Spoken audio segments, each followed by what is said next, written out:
আগামী 3 দিনের মাঝে আসমানি গজব দিয়ে আল্লাহ সবরে ধ্বংস করে ফেলাবে।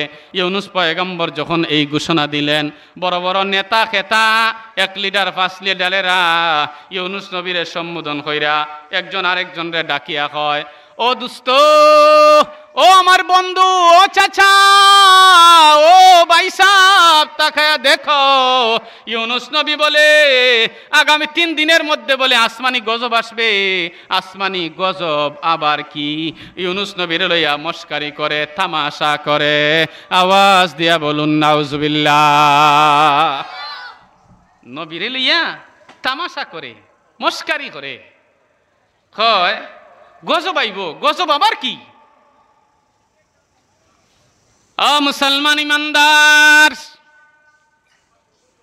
আমার আল্লাহ সত্য, আল্লাহর কথা সত্য, আল্লাহর পাঠানো নবীগণ সত্য, নবীর কথাও সত্য। ঠিক কিনা জোরে বলেন। ও মুসলমান ইমানদার, আমার আল্লাহ সত্য। আল্লাহর পক্ষ থেকে কোনো ফয়সালা যখন হয়ে যায়, কেউ আল্লাহর ফয়সালারে ফিরাইতে পারে না। আল্লাহ যদি না ফিরান, কেউ ফিরাইতে পারে না। যে কোনো ফয়সালা যখন আসমান থেকে দুনিয়াতে আসতে চায়, প্রথমে ফয়সালা হয় আসমানে, তারপরে হয় জমিনে। আসমানে যে ফয়সালা ফাইনাল হয়ে যায়, জমিনে তা বাস্তবায়ন হয়। আসমানে যে ফয়সালা ফাইনাল হয় না, জমিনে তা বাস্তবায়ন হয় না। ও মুসলমান ইমানদার, তাকায়া দেখো, ইউনুস পয়গম্বর ঘোষণা দেওয়ার পর দিনের বিকাল বেলায় দেখা যায় আকাশের অবস্থা ভালো না। আকাশের দিকে তাকাইয়া নিনুয়া সম্প্রদায়ের মানুষগুলি পরিষ্কারভাবে বুঝিয়া ফেলছে ইউনুস নবীর কথা সত্য। আসমানি গজব আসবে, আমরা তো ধ্বংস হয়ে যাব। ইউনুস পয়গম্বর ওই দিকে বাড়িতে গেছেন, বিবিরে যাইয়া বলতেছেন, ও প্রাণের বিবি গো, আমি তো ফাইনাল সিদ্ধান্ত উম্মতরে জানাই আইলাম, এখন গজব কিন্তু চলে আইব। আসমানি গজব যখন তাদের মাঝে আসবে, ওই গজব থেকে আমি নিজেও কিন্তু বাঁচতে পারবো না। তাড়াতাড়ি আমরা বাড়ি সারি, এই দেশে আর থাকবো না। আমরা ফুরাত নদী পাড়ি দিয়া অপর প্রান্তে যাইয়া কালেমার দাওয়াত মানুষের কাছে দিতে থাকব। জোরে বলুন সুবহানাল্লাহ। ইউনুস নবী বিবিরে এই কথা বলিয়া রেডি হয়ে গেছেন।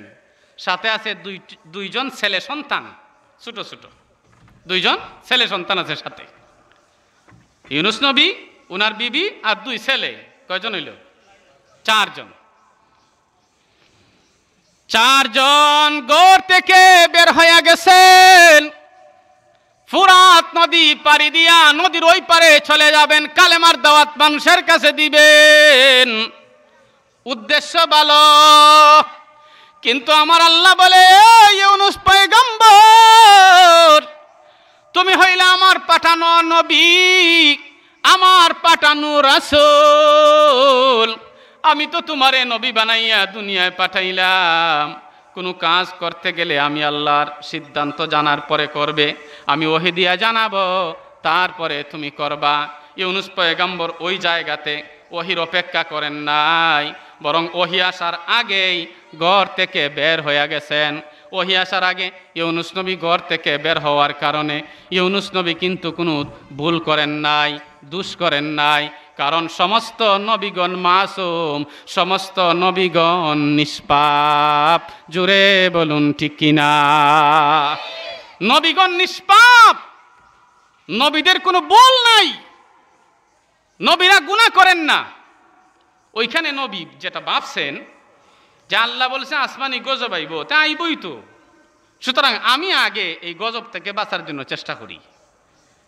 এখানে আল্লাহর সাথে ইউনুস নবী আল্লাহর ভুল করছেন এমন কোনো কথা বলার সুযোগ নাই।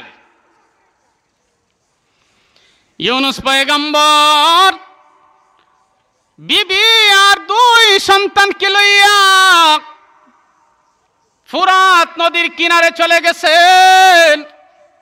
আর আমার আল্লাহ পরিষ্কার ভাবে জানাইয়া দিছেন, ওয়াযান্নুনি ইয যাহাবা মুগাদিবান ফাযান্না আল্লান নাকদির আলাইহি। স্মরণ করো মাছওয়ালা নবীর কথা, অর্থাৎ ইউনুস নবীর কথা স্মরণ করো। ইযযাহাবা মুগাদিবান, যখন তিনি সম্প্রদায়ের উপরে রাগ কইরা অন্যত্র চলে গেছেন। আর ফাজান্না আল্লান নাকদির আলাইহি, তার ধারণা হলো আমি তারে পাকড়াও করব না, আমি তার রিজেকরে সংকুচিত করব না। এটা হলো ইউনুস নবীর ধারণা। আল্লাহ বলে না না, আমি ওহী দিয়া জানাবো। এরপরে ইউনুস নবী ঘর থেকে বের হবে। ওহী পাঠানোর আগেই কেন ঘর থেকে বের হয়ে গেছেন, আমি তারে পাকড়াও করব। জুড়ে বলুন আল্লাহু আকবার। নবীকেও আল্লাহ ছাড় দেয় নাই। আল্লাহু আকবার। যার ঈমান যত মজবুত, পরীক্ষা তত কঠিন। যার ঈমান দুর্বল, পরীক্ষা হয় নরমাল। যার ঈমান নাই, তার কোনো পরীক্ষা নাই। ইউনুস পয়গম্বর ফুরাত নদীর কিনারে চলে গেছেন, নৌকা নাই। কেমনে এই ফুরাত নদী পার হবেন? তাফসীরে মাযহারিতে দুই ধরনের বর্ণনা লেখছেন। একটা বর্ণনা হলো ইউনুস পয়গম্বর বিবিকে বলতেছেন, ও বিবি রে, নৌকা নাই, কেমনে নদী পার হব? আমি একটা সিদ্ধান্ত নিলাম। ইউনুস নবী কয়, আমি বিসমিল্লাহ বলে নদী দিয়া সাঁতার দিয়া ওই পারে চলে যাব। আমার একটা সন্তানরে আমি কাদের মাঝে তুলব, আর তুমি আমার হাতের মাঝে শক্ত হইরা দইর, শক্ত হইরা দইর, যাতে না ছুটে। ফুরাত নদীর মাঝে মারাত্মক স্রোত। বুঝতেছেন নি কথা? কথা বুঝতেছেন? মনোযোগী হন, ফায়দা হবে ইনশাল্লাহ। আরেক সন্তানটারে রাখছেন নদীর কিনারে শুকনো জায়গায়।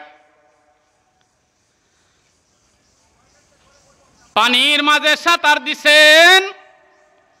একটু সামনে যাওয়ার পর ফুরাত নদীর মাঝে মারাত্মক স্রোত হওয়ার কারণে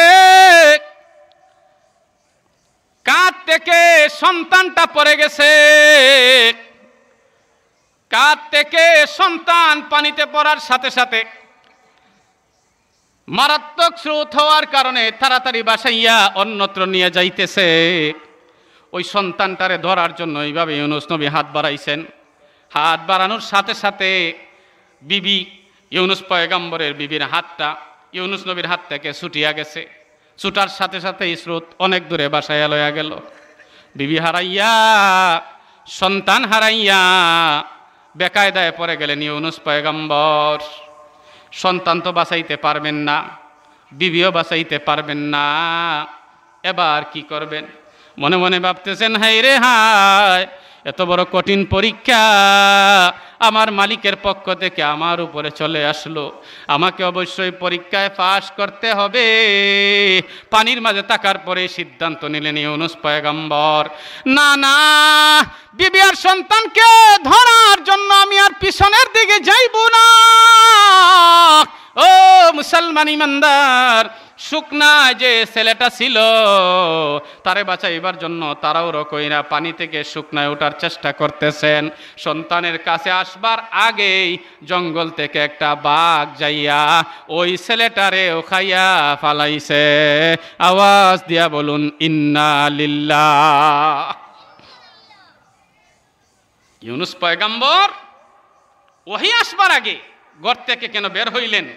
আল্লাহ বলে, ফাজান্না আল্লাহ নাকদির আলাই, তার ধারণা আমি তারে পাকড়াও করব না, আমি অবশ্যই তারে পাকড়াও করব। তার মানে আমি তার কাছ থেকে ঈমানি পরীক্ষা নিব।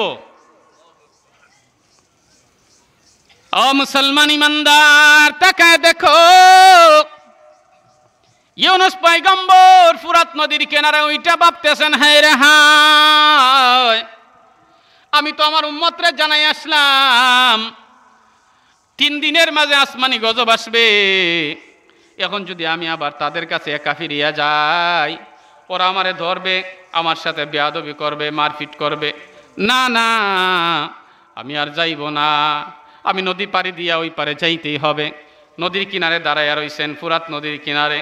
হঠাৎ করে একটু সময় পর একটা বোঝাই নৌকা আসলো। আমার আল্লাহ বলেন, ইজ আবাকা ইলাল ফুলকিল মাশহুন। ইউনুস পয়গম্বর যখন বুঝাই নৌকার মাঝে উঠলেন, ইউনুস পয়গম্বর পলায়ন করে যখন বুঝাই নৌকার মাঝে উঠছেন, আবাকা মানে হইল পলায়ন করা, ফুলকুন মানে হইল নৌকা, মাসহুন মানে হইল বুঝাই। এই জায়গাতে ইউনুস নবীর আল্লাহ বলছে পলায়ন হইয়া গিয়া উঠছে। আপনারা বিবেক থেকে জবাব দেন, কোন গুলাম যদি মালিকের বাড়ি থেকে মালিকরে না বলিয়া অন্যত্র চলে যায়, তাহলে ছুটি লইয়া গেছে নাকি পলায়ন হইয়া গেল? পলায়ন হইয়া গেল না, মালিকরে হইয়া গেছে না। আল্লাহ কয় ইউনুস নবীরে, ইউনুস পলায়ন হইয়া বুঝাই নৌকার মাঝে গিয়া উঠছে। কথা বুঝছেন? ইউনুস পয়গম্বরকে আল্লাহ পলায়নকারী সাব্যস্ত করছে। কেন? ওই যে ওহী আসবার আগেই বাড়ি থেকে বিদায় হয়ে গেছেন। স্মরণ আসেনি? ও মুসলমান ইমানদার, নৌকার মাঝে উঠবেন, ফুরাত নদীর কিনারে দাঁড়ায় রইছেন। বুঝাই নৌকা আসার পর হাত বাড়াইয়া ইউনুস নবী বলতেছেন, ও মাঝি ভাই, নৌকা নিয়া কিনারে লাগাও, আমি নৌকায় উঠব, নদীর ওই পারে যাব। মাঝিয়া নিয়া নৌকা লাগাইল। এবার ইউনুস নবী নৌকার মাঝে উঠছেন, নৌকা বাসাইয়া এবার যখন ফুরাত নদীর মাঝখানে গেল, মাঝখানে যাওয়ার পর নৌকা তো এবার সামনেও যায় না, পেছনেও আয় না, ডানেও যায় না, বামেও যায় না, শুধু চতুর্দিকে ঘুরতেছে। আল্লাহু আকবার, জোরে বলেন। মুসিবত। নৌকার মাঝি চিৎকার দিয়া বলতেছে, যাত্রী ভাইরা, আমার মনে হয় নৌকার মাঝে এমন কোন পলায়নকারী গোলাম আছে যার কারণে নৌকা আটকিয়া গেছে। কে আছো? তাড়াতাড়ি হাত বাড়াও, পানির মাঝে জাপ দাও। এই মাঝি নৌকার মাঝে যখন আওয়াজ দিল, সাথে সাথে ইউনুস নবী হাত বাড়াইয়া বলতেছেন, ও মাঝি ভাই, আমি হইলাম সেই পলায়নকারী গোলাম। আওয়াজ দিয়া বলুন সুবহানাল্লাহ। মাঝিও বিশ্বাস করে না, নৌকার যাত্রীরাও বিশ্বাস করে না। আর ইউনুস নবী এত সুন্দর চেহারার মানুষ। নবীদের চরিত্র হয় অনুপম চরিত্রের অধিকারী নবীগণ, কলঙ্ক মুক্ত ফ্রেশ চরিত্রের অধিকারী নবীগণ। ইউনুস নবী পলায়নকারী গোলাম হইব, এটা কেউই বিশ্বাস করতে পারে না। আবার চিৎকার দিল, ইউনুস নবী হাত বাড়াইছেন, ও মুরব্বী বাবা, ও যুবক ভাই, শুধু তাই নয়, তাকায়া দেখো, আকাশ মেঘাচ্ছন্ন হয়ে গেছে, মুষল দ্বারা বড় বড় ফুটার বৃষ্টি পড়তেছে, বড় বড় ঢেউ শুরু হয়ে গেল, ঢেউয়ের পানি নৌকার মাঝে উঠতেছে। ওইভাবে যদি কিছু সময় যায়, ঢেউয়ের পানির কারণে নৌকা ডুবিয়া সব মারা যাবে। 2 নম্বর বার আওয়াজ দেওয়ার পর ইউনুস নবী আবার হাত বাড়ান। এরপরেও মাঝি সহ নৌকার যাত্রীরা কেউ বিশ্বাস করে না। ঢেউ থামে না, বৃষ্টি থামে না, বাতাস থামে না, নৌকাও চলে না, সমস্যার মাঝে পড়িয়া গেছেন। আমার নাও যে গাঙ্গে ডুবে না, ওরে মাঝি খবরদার। ঠিক কিনা বলেন? নৌকাটা ডুবাইও না। 3 নম্বর বার আবার যখন আওয়াজ দিছে, মাঝি চিৎকার দিয়া কয়, পলায়নকারী গোলাম থাকলে হাত বাড়াও, পানির মাঝে ঝাঁপ দাও। ইউনুস নবী হাত বাড়ানোর পর 3 বার হাত বাড়াইছেন, কেউ বিশ্বাস করে না। মাঝি কয়, না না, উনি ছাড়া যদি অন্য কেউ হও তাহলে হাত বাড়াও। আর কেউ তো হাত বাড়ায় না। ইউনুস নবী যে হাত বাড়াইছেন ঠিকই তো বাড়াইছেন, এরপরেও তারা কিন্তু বিশ্বাস করে না। মাঝি কয় এইভাবে আমরা কথা বিশ্বাস করব না, এখন আমরা লটারির ব্যবস্থা করব। আল্লাহু আকবার বলেন। ফাসাহামা ফাকানা মিনাল মুদহাদিন।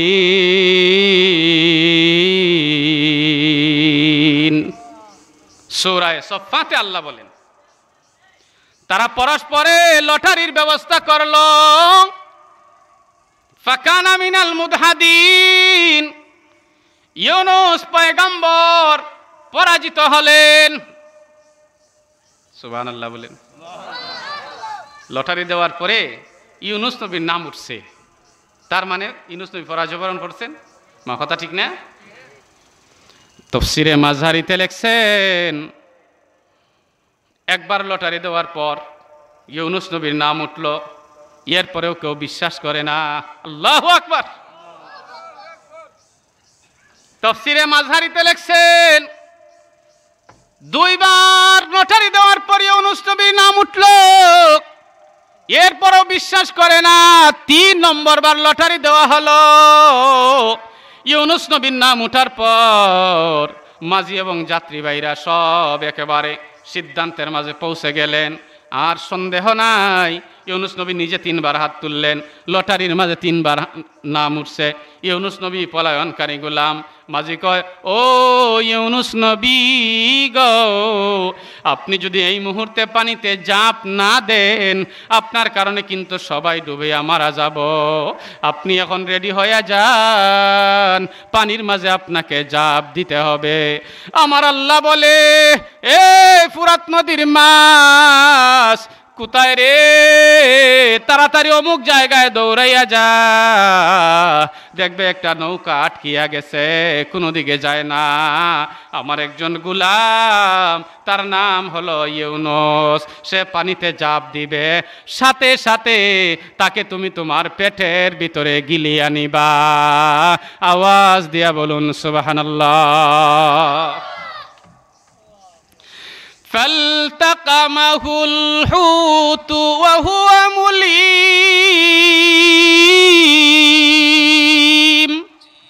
ও মুসলমান ইমানদার, আমার আল্লাহ বলেন ইউনুস নবী পানিতে ঝাঁপ দিছেন, ফালতাকামাহুল হুত, মাছ আইয়া তারে গিলিয়া ফেলিল, ওয়া হুয়া মুলিম, আর তিনি নিজেরে বৎসনা করছেন, তিনি নিজের অপরাধী ভাবলেন। এইবার তাকায়া দেখো, আমার আল্লাহ মাছ রে হুকুম দিয়া দিল, এই সমুদ্রের মাছ সাবধান, ইউনুস নবীর তুমি তোমার পেটের ভিতরে নেওয়ার পর একটা পশম যেন ইউনুস নবীর না ছিঁড়ে, চামড়াটা যেন নষ্ট না হয়, মাথার চুলগুলি যেন পরে না যায়।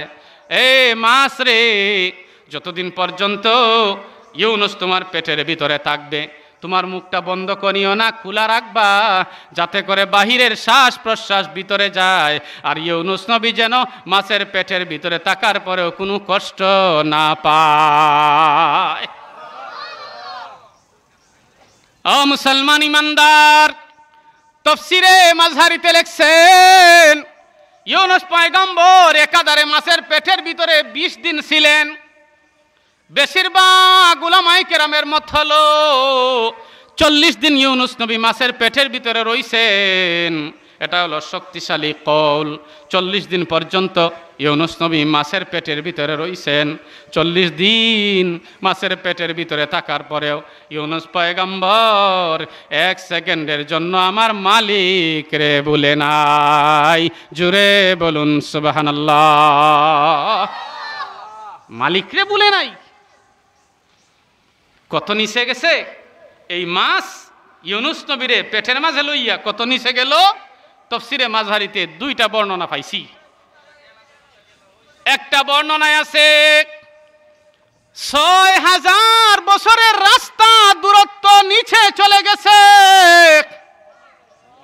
আরেক বর্ণনার মাঝে আছে এই জমিনের পরে আছে আরো 6 জমিন, এই জমিন সহ হইল 7 জমিন। সাত জমিনের নিচে গেলে যত দূরত্ব হয় এত নিচে মাছ ইউনুস নবীরে লইয়া চলে গেছে। সুবহানাল্লাহ, জুড়ে বলেন।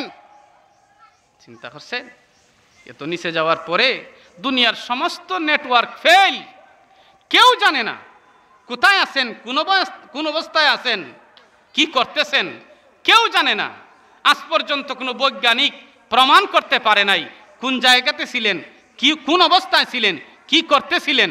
একমাত্র আল্লাহর নেটওয়ার্ক 24 ঘন্টা সেকেন্ডে সেকেন্ডে মুহূর্তে মুহূর্তে খবর রাখছেন, ঠিক কিনা জুড়ে বলেন।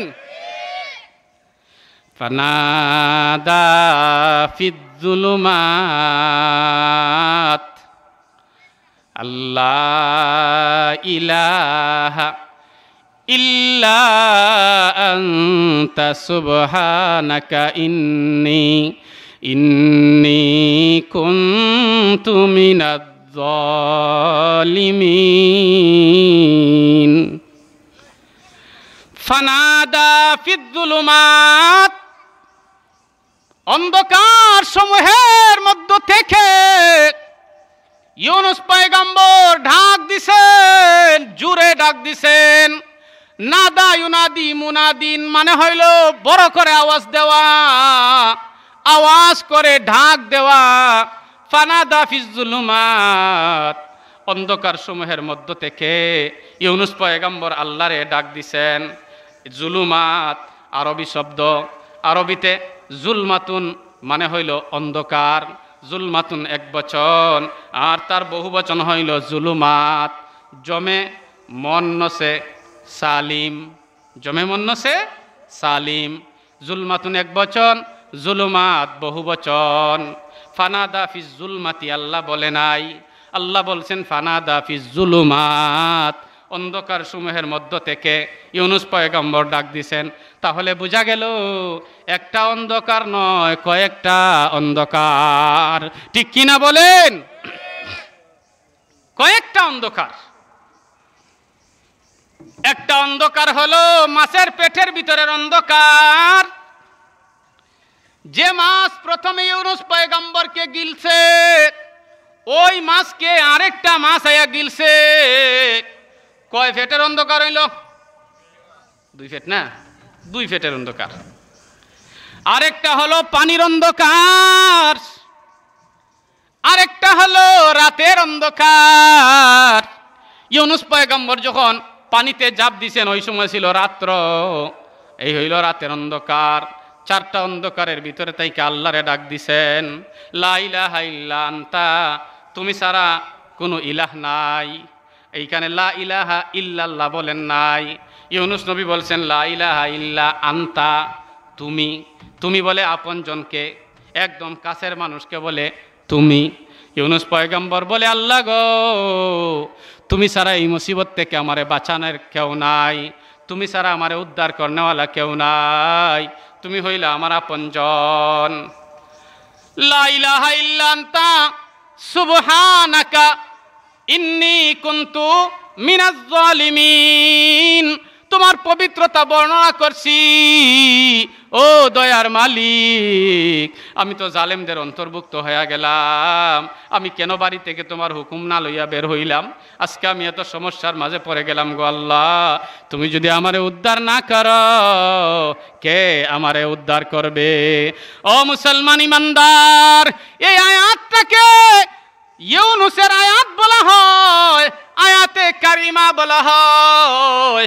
এই আয়াতে তাফসীরের মাঝে তাফসীরে মাযহারিতে লেখছেন মর্তবাসীল এই আয়াত, নেককার মানুষেরা যদি এই আয়াতকে জপিয়া আল্লাহর দরবারে মুনাজাত করে, ওই মুনাজাত আমার আল্লাহ সাথে সাথে কবুল করিয়া লয়। আমার আল্লাহ বলে, এ ইউনুস রে ভালো করে শুনিয়ালো, 6000 বছরের রাস্তা দূরত্ব নিচে যাইয়া তুমি যে আমারে ডাক দিছো, দুনিয়ার কোনো মানুষ যদি না শুনে, আমি আল্লাহ কিন্তু শুনতেছি।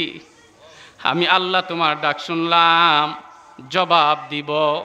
আল্লাহ জবাব দেওয়ার আগে তাকায়া দেখেন ইউনুস পয়গম্বর কি করছে। 40 দিন পর্যন্ত মাছের পেটের ভিতরে তাইকা একটা সেকেন্ডের জন্য আল্লাহকে বলে নাই। আমার আল্লাহ কুরআনে কারিমের অন্য জায়গায় বলেন, ফালাউলা আন্নাহু কানা মিনাল মুসাব্বিহিন লালাবিসা ফি বাতনিহি ইলা ইয়াউমি ইউবআসুন।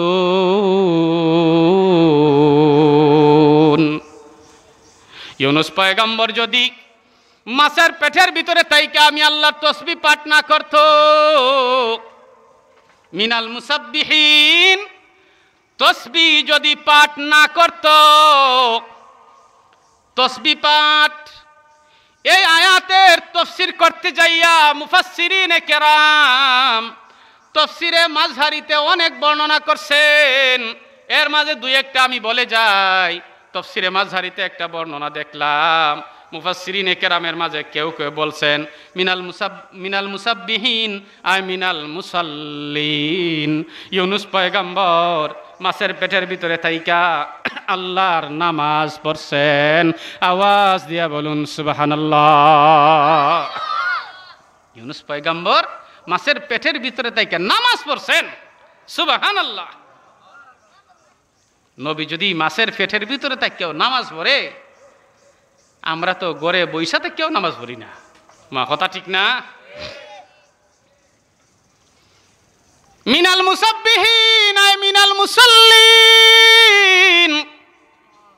ইউনুস পয়গম্বর যদি মাছের পেটের ভিতরে থাইকা 40 দিন পর্যন্ত নামাজ না পড়তো, লালাবিসা ফি বাতনিহি ইলা ইয়াউমি ইউবআসুন, কিয়ামত পর্যন্ত ইউনুস নবী মাছের পেটের ভিতরেই থাকতে হতো, কখনো উদ্ধার পাইতেন না। এখন আপনারা বলতে পারেন, হুজুর গো মাছের পেটের ভিতরে তাইকা নবী কেমনে নামাজ পড়ছেন? তারও জবাব দিয়েছেন মুফাসসিরিনে কেরাম, ইউনুস নবী মাছের পেটের ভিতরে তাইকা ইশারায় ইশারায় আল্লাহর নামাজ আদায় করছেন। যতক্ষণ পর্যন্ত আপনার হুঁশ আছে, যতক্ষণ পর্যন্ত হুঁশ আছে, দাঁড়াইতে পারেন না বসে নামাজ পড়বেন, বসেও পারেন না শুয়ে শুয়ে নামাজ পড়বেন, ইশারায় নামাজ পড়বেন, হুঁশ থাকা অবস্থায় নামাজ মাফ নাই। মুফাসসিরিনে কেরামের মাঝে কেউ কেউ বলেন মিনাল মুসাব্বিহিন আয় মিনাল আবিদিন। ইউনুস নবী যদি মাছের পেটের ভিতরে তাইকে আল্লাহর ইবাদত বন্দেগী না করতেন, লালাবিসা ফি বাতনিহি ইলা ইয়াউমি ইউবআসুন, কিয়ামত পর্যন্ত নবী মাছের পেটের ভিতরে থাকতে হতো। ও মুরব্বি বাবা, ও যুবক ভাই, তাকায়া দেখো আল্লাহর দরবারে ইউনুস নবীর ডাক মঞ্জুর হয়ে গেছে। আমার আল্লাহ বলে ফাস্তাজাবনা লাহু, আমি তার ডাকের জবাব দিলাম। ওয়ানাজ্জাইনাহু মিনাল গাম্বি, আর আমি ওয়ানাজ্জাইনাহু মিনাল গাম্মি, আর আমি তারে টেনশন মুক্ত করলাম। ওয়া কাযালিকা নুনজিল মুমিনিন, আমি এভাবেই মুমিনদেরকে উদ্ধার করে থাকি, মুক্ত করে থাকি। আওয়াজ দিয়া বলুন সুবহানাল্লাহ। আমার আল্লাহ ইউনুস পয়গম্বরকে কেমনে মুক্ত করছেন তাকায়া দেখো। আমার আল্লাহ মাছকে হুকুম জারি করে দিছেন, এ মাছ কোথায় রে? 40 দিন পর্যন্ত ফুরাত নদীর অতল তলে দেশে তুমি নবীর নিয়ে ঘোরাফেরা করছ, বহু জায়গায় গেছ, আর এখন নিচে থাকতে পারবা না, তাড়াতাড়ি বাসিয়া যাও, বাসিয়া যাও। অমুক জায়গায় যাইয়া একটা শূন্য এলাকায় ইউনুস নবীরে নিক্ষেপ করে আসো। আওয়াজ দিয়া বলুন সুবহানাল্লাহ। وأنبتنا عليه شجرة من يقطين। ও মুসলমান ইমানদার, আমার আল্লাহ বলে ইউনুস পয়গম্বরকে মরুভূমি এলাকায়, যেখানে ঘর নাই, বাড়ি নাই, মানুষ নাই, তরুলতা গাছপালা কিচ্ছু নাই, ওই জায়গায় ইউনুস নবীরে মাছ যখন নিক্ষেপ করে গেল, ইউনুস পয়গম্বরের শরীরটা একেবারে জাউয়ের মতো হয়ে গেল, নরম হয়ে গেল, সূর্যের দিকে চাইতে পারেন না, অবস্থা বড় খারাপ, একেবারে নরম হয়ে গেছে, হাড্ডি গুড্ডি পর্যন্ত নরম হয়ে গেল। এখন নবী ওইখান থেকে 40 দিন মাছের পেটের ভিতরে থাকার পরে যখন মুক্ত হইলেন, আমার আল্লাহর দরবারে শুকরিয়া আদায় হিসাবে 4 রাকাত নামাজ পড়ছেন। শুকরিয়াতান 4 রাকাত নামাজ। যে সময়ে মাছ ইউনুস নবীরে নিক্ষেপ করলো, ওই সময়টা ছিল আসরের সময়। ওই আসরের সময় আল্লাহর দরবারে শুকরিয়া আদায় হিসাবে 4 রাকাত নামাজ পড়ছেন। আল্লাহর দরবারে ওই নামাজটা অত্যন্ত মঞ্জুর হয়ে গেল, যার কারণে আল্লাহ ইসলামী শরীয়তে আসরের 4 রাকাত নামাজকে ফরজ করে দিছে। আরো জোরে বলেন সুবহানাল্লাহ। ও মুসলমান ইমানদার, আমার আল্লাহ বলে ওয়ামবাতনা আলাইহি শাজারাতাম মিন ইয়াকতিন, যেই জায়গাতে ইউনুস নবী নিক্ষেপ করে গেল, সেখানে আল্লাহ একটা লতাযুক্ত গাছ লাগাইয়া দিছেন। লতাযুক্ত গাছ, ডাল নাই, শক্ত হয় না, লতাযুক্ত গাছ, যেমন উরি গাছ, লাউ গাছ, তরমুজ গাছ, কিরা গাছ, এইগুলো হইল লতাযুক্ত গাছ। আপনারা বিবেক থেকে জবাব দেন, লাউ গাছ কি অন্যের সাহায্য ছাড়া দাঁড়াইতে পারে? আমার কথা বুঝেন না? বাইসনা দেওয়া লাগে না? বাইসনা। উরি গাছ অন্যের সাহায্য ছাড়া দাঁড়াইতে পারেনি। তরমুজ গাছ, কিরা গাছ অন্যের সাহায্য ছাড়া দাঁড়াইতে পারেনি। ও মুসলমান ইমানদার, আমার আল্লাহ বলে আমি একটা লাউ গাছ লাগাইলাম। কদু গাছ লাগাইছেন, কদু গাছ তো কখনো অন্যের সাহায্য ছাড়া দাঁড়াইতে পারে না। আল্লাহ বলে আমি আল্লাহ কুদরত দ্বারা অন্যের সাহায্য ছাড়া এই লাউ গাছে দাঁড় করাইয়া দিলাম। সুবহানাল্লাহ বলেন। লাউ গাছে দাঁড় করাইলাম, শক্ত হয়ে গেল, ডালপালা দিল, শাখা প্রশাখা দিল, সাথে সাথে লাউ ধরছে। ওই লাউ খাইয়া ইউনুস পয়গম্বর সময় কাটাইলেন। আমার আল্লাহ বললেন, ইউনুস নবী গো, এবার তোমার সম্প্রদায়ের কাছে যাও, সেখানে যাইয়া মানুষের কাছে কালেমার দাওয়াত দাও। ইউনুস পয়গম্বর এবার সেখানে চলে গেছেন।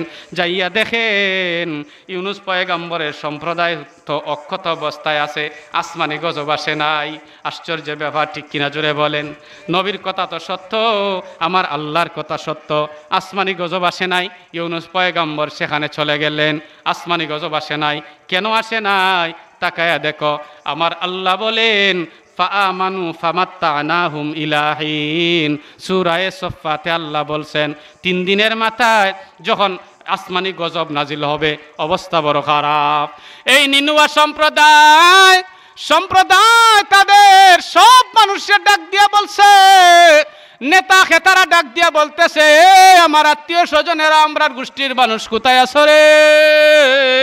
তাড়াতাড়ি ঘর থেকে বের হইয়া যাও, স্বামী তার স্ত্রী থেকে আলাদা হইয়া যাও, সন্তানকে তার মা থেকে আলাদা করো, গরুকে তার গাভীকে তার বাছুর থেকে আলাদা করো, আলাদা আলাদা বান্ধো, সন্তানকে ঘরের মাঝে রাখো, স্বামী তার স্ত্রী থেকে আলাদা হইয়া যাও, মাঠে চলে যাও, মাঠে যাইয়া আল্লাহর দরবারে কান্নাকাটি করো।